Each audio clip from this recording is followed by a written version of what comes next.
Сәлеметсіздер ме, құрметті оқырмандар. Бүгін мен сіздерге Ыбырай Алтынсариннің балаларға арналған әңгімелерін оқып беремін. Қара батыр.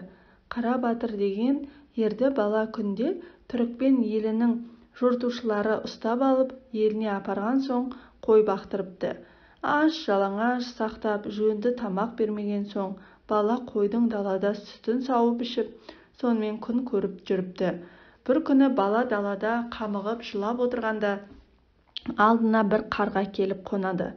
Бала қарғаға айтты: «Қарғалар-ау, қарғалар, қанды көрсе жорғалар, тұмарымды алсана, біздің елге барсана, сағынып тұрған әкеме тұмарды бере қалсана». Қарға бір қарқ етті де ұшып кетті. Бір мезгілде сауысқан келіп қонды. «Ай сауысқан, сауысқан, өлексе жеп тауысқан, тұмарымды алсана, елге бара қалсана». Сауысқан шиқ-шиқ етті де ұшып кетті. Келіп тырна қонды. «Ұзын мойын тырналар, қайыры бар мырзалар, тұмарымды алсана, елге бара қалсана». Тырна тұрау-тұрау деді де ұшып кетті. Келді қаз. «Ей қаздар, қаздар-ау, сізге барды наздар-ау, тұмарымды алсана, елге бара қалсана». Қаз қаңқ-қаңқ етті де ұшып кетті. Келді аққу. «Көлден ұшқан қуларым, құс төресі туларым, тұмарымды алсана, елге бара қалсана». Аққу тоқтаңқырап көлденеңдеп тұрды да ол да ұшып кетті. Біраздан соң қарлығаш келді. «Ей қарлығаш тамыр-ай, тұмарымды алсана, елге бара қалсана». Қарлығаш ұшып ойлай кетті. Ұшып былай кетті, ақыры қимай келіп баланың қолына қонды. Бала ойлады: әкем тұмарды көріп таныса да, қай елде екенімді біле алмас.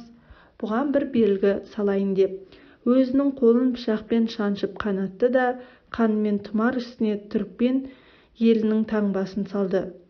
Сөйтіп болған соң, тұмарды қарлығаштың мойнына байлап, елінің әке-шешесінің жерін жөнін айтып, ұшырып қоя берді.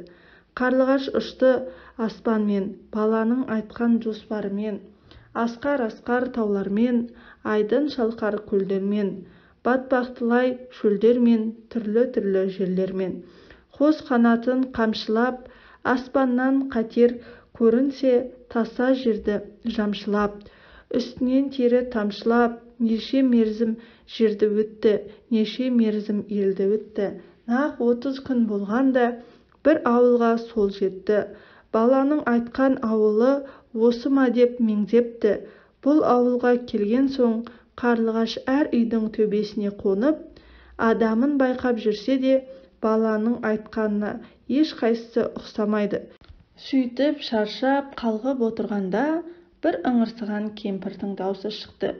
Құлағын салып қараса, кемпір айтады: «Ау шырағым, құлыным, маңдайымда тылымым, көлге біткен құрағым, жалғыз ұлым шырағым.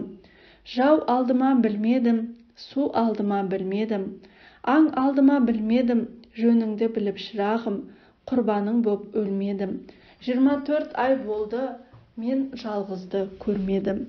«Сен тұра тұр» деп кемпірді тоқтатып шал айтады: «Жалғыз біткен талшыбық, келбетің келген қарағым, бір дерегің білуге дүниені кезіп қарадым. Аш бурадай жарадым, 12 мүшем сөгілді, аш күзендей бүгілді, таулардың насат тасындай берік-ақ еді сүйегім, өрт шалғандай егілді. Қайда кеттің сұңқарым, үміт еткен тұлпарым, бір көрсетіп алмады, сол ғана болды-ау іңкәрім». Онда бір жас қыз бала әке-шешесін тоқтатып сөйледі: «Нар кескен деген алмастай, асыл еді негізің, бірге туған егізім. Сен тұрғанда ойлаушем, арғымақ ат мінермін, асыл киім киермін. Тең құрбымнан ілгері мен жарқырап жүрермін, биіктен талап тілермін, ойын күлкі сауықпен қызық дәурен сүрермін. Егізімнен айырылып, ақша беттен қан кетті, көңілімнен жан кетті. Желкілдеп шыққан көк шөптей, жап-жас қана күнімде, міне бізден сән кетті. Ей қартымыз, қартымыз, көзіңнің жасын тартыңыз. Мен бүгін бір түс көрдім, әжептәуір іс көрдім. Түсіме жору айтыңыз, қолдан ұшқан сұңқарым қайта қонып жүр екен. Үйірден жойған тұлпарым қайта келіп жүр екен. Бірге туған құлыным үйге келіп жүр екен. Бізге Құдай берген ақ, кісі көрмес өлгенді. Баба түктес шашты Азиз нақ сарт болып кетпесе, хабар алып жырақтан бір қарлығаш келгенді. Бұл сөзді естіген соң қарлығаш тіп-тіке шал мен кемпірдің алдына қонды. Бейшаралар жылап-сықтап тұмарды алып, таң басынан Қара Батыр Түрікменге барғанын білісті. Сонан соң ат жаратып, адам жиып, Түрікмен жұртына барып, көп тарту таралғы беріп, баласын алып қайтты дейді.